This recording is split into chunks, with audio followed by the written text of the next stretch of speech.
Oke, yang pertama ada fungsi-fungsi manajemen. Sebelum pemilik sebelah oke itu membangun usaha, pemilik menganalisis terlebih dahulu seperti apa itu makanan sebelah, kemudian menentukan sasaran yang ingin dituju, mungkin bisa ke anak remaja atau ke anak kecil atau ke orang tua, kemudian mencari kelebihan dan kekurangan dari jika pemilik ingin membangun usaha ini. Kemudian tujuan pemilik membangun usaha ini yang pertama itu untuk meningkatkan ekonomi, kemudian untuk membangun lapangan kerja yang seluas-luasnya. Kemudian sampai saat ini usaha ini sudah terdapat 6 karyawan yang bisa dibagi tugasnya sebanyak 4 tugas. Ada di bagian kasir, kemudian di bagian dapur untuk membuat makanan dan minuman, kemudian ada yang menjadi pelayan atau yang mengantarkan makanan dan minuman. Kemudian pemilik usaha ini selalu menjaga komunikasi antara pemilik dengan karyawan agar hubungan mereka tetap terjalan dengan baik. Kemudian setiap 1-2 minggu pemilik melakukan pengevaluasian, kira-kira mungkin ada salah satu dari karyawan ada tugas yang mungkin kurang, maka pemilik akan memberitahu kepada karyawan tersebut kurangnya di mana. Kemudian untuk manajemen sumber daya manusia, pemilik melakukan rekrutmen itu berupa menyebarkan lowongan pekerjaan melalui sosial media, itu seperti bisa dari Facebook atau status WA, yang kemudian nanti akan dilihat saat pemilihan karyawan, mungkin dari kemampuan, seperti contohnya jika ada yang dari lulusan tata boga masak, nanti akan ditugaskan di bagian dapur yang bagian memasak. Kemudian nanti jika ada yang public speakingnya bagus, akan ditaruh di depan atau di kasir. Kemudian setiap 1 minggu sekali atau 2 minggu sekali, pemilik akan melakukan rapat rutin atau pengevaluasian seperti yang saya katakan di awal tadi, agar hubungannya itu semakin baik, semakin erat. Ya, begitu. Yang ketiga ada manajemen operasi, yaitu bagaimana proses layanan yang ada di sebelah OG. Yang pertama, pembeli datang ke sebelah OG untuk pergi ke kasir dengan mengambil menu yang diberikan oleh kasir, kemudian pembeli akan menulis menu yang diinginkan. Terus setelah itu pembeli akan kembali lagi ke kasir untuk memberikan menu yang telah dipesan. Kemudian kasir tersebut akan memberikan nomor antrian. Setelah itu pembeli akan duduk sambil menunggu pesanan yang mereka pesan yang diantar oleh karyawan tersebut. Kemudian pemilik tersebut akan menstok menu setiap harinya, tetapi jika stok itu habis dalam waktu penjualan dan masih memungkinkan untuk buka sebelah OG tersebut, pemilik akan menawarkan penggantian menu kepada pelanggan, dan pelanggan tersebut juga dapat bisa mengcustom menu sebelah sesuai dengan penawaran stok yang masih tersedia. Terus waktu awal-awal sebelah OG buka, menggunakan teknologi media sosial seperti story WA, Instagram, Facebook, dan lain-lain. Tetapi semakin kesini media sosial itu tidak digunakan karena owner merasa tidak sanggup. Hal itu juga dikarenakan banyaknya customer yang datang. Maka dari itu teknologi yang digunakan pada dahulu tidak dapat dioperasikan karena minimnya karyawan tersebut.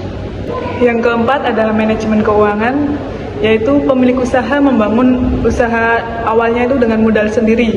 Pemilik memiliki simpanan uang sendiri yang digunakan untuk membangun usaha tersebut. Terus pemilik juga akan mencatat keuangan mengenai pemasukan dan pengeluaran yang jelas setiap harinya. Pemilik tersebut juga akan membedakan antara uang usaha atau uang pribadi. Jadi setiap akhir bulan pemilik membuat anggaran untuk bulan depan, seperti bahan baku apa sih yang akan dibelanjakan, yang sudah habis itu apa saja, itu akan dibeli untuk berikutnya. Yang kelima itu ada manajemen pemasaran, strategi pemasaran UMKM, yaitu produk itu memiliki kualitas yang premium tetapi harganya tetap terjangkau, dan menunya juga bervariasi. Terus owner itu memberikan promosi setiap hari Jumat itu 20%, dan dengan memberikan diskon 20% itu di setiap jumlah pesanannya. Dan lokasi sebelah OG ini jauh dari perkotaan yang terletak di Imogiri di Jalan Mangunan. Untuk penggunaan media sosial atau metode modern lainnya dalam pemasaran, yaitu awalnya itu owner menggunakan berbagai media sosial untuk promosi, tetapi untuk akhir-akhir ini pemesanan cuma bisa melalui WhatsApp aja, itu pun dibatasi waktunya hanya 2 jam dari jam operasional. Namun sekarang pemesanan sebelah OG ini bisa melalui aplikasi ShopEfood. Terus yang keenam itu ada manajemen strategi, analisis SWOT-nya. Yang pertama ada strength, yaitu kekuatan. Itu sebelah OG memiliki cita rasa yang khas, terus harga yang terjangkau juga, produk yang selalu berinovasi, terus bahan bakunya berkualitas dan mudah dicari. Terus yang terakhir ada tempatnya itu sangat nyaman. Yang kedua yaitu ada weakness atau kelemahan. Yang pertama itu produk mudah ditiru, terus jumlah tenaga kerja itu kurang, dan terus tempat yang kurang luas, dan yang terakhir itu ada salah satu karyawan yang terlihat kurang ramah. Terus yang ketiga ada opportunities atau peluang. Yang pertama, produknya itu sudah banyak dikenal oleh masyarakat, terutama di kalangan anak muda zaman sekarang ya. Terus mengembangkan varian menu yang lain, terus ada produk bisa dijual secara online. Dan yang terakhir yaitu threats atau ancaman. Yang pertama itu harga bahan baku yang tidak stabil, terus yang kedua banyaknya pesaing, dan yang ketiga itu lokasi yang jauh dari perkotaan. Terus juga ada strategi pertumbuhan bisnis dan inovasi produk, yaitu sementara outletnya itu hanya diperluas di dapur atau di tempat makannya aja, tapi pemilik bisnis ini juga berharap akan membuka cabang yang lainnya yang belum tahu pastinya akan dilaksanakan. Terus sebelah OG ini memiliki menu yang bervariatif dan banyak pilihan seperti mozzarella, dumpling cheese, terus jamur enoki, cikur, cuan lidah, dan sebagainya. Selanjutnya yang ketujuh ada etika bisnis dan tanggung jawab sosial. Yang pertama ada komitmen UMKM terhadap praktik bisnis yang etis. Pemilik usaha atau owner untuk mempertahankan kualitas produk yang premium dengan harga yang terjangkau, yang relatif murah ya tentunya.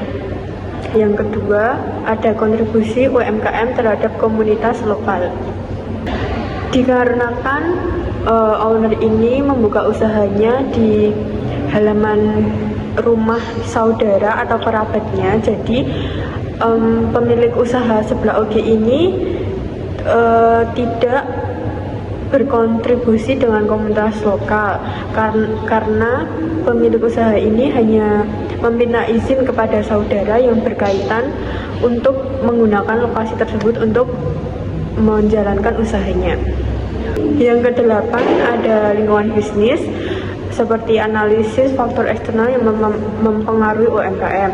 Terdapat banyak saingan, terutama ada 2 usaha yang sama seperti sebelah yang ada di Imogiri yang bernama sebelah OG. Tetapi itu tidak membuat usaha sebelah OG itu sepi, karena di sebelah OG ini mempunyai ciri khas tersendiri dan tidak ada yang bisa menyamakan ciri khas tersebut. Owner sebelah OG ini memandang adanya tren seblak yang sedang merajalela di Indonesia ini terutama. Ini adalah salah satu inspirasi owner untuk membuka usaha seblak sampai sekarang. Thanks for watching.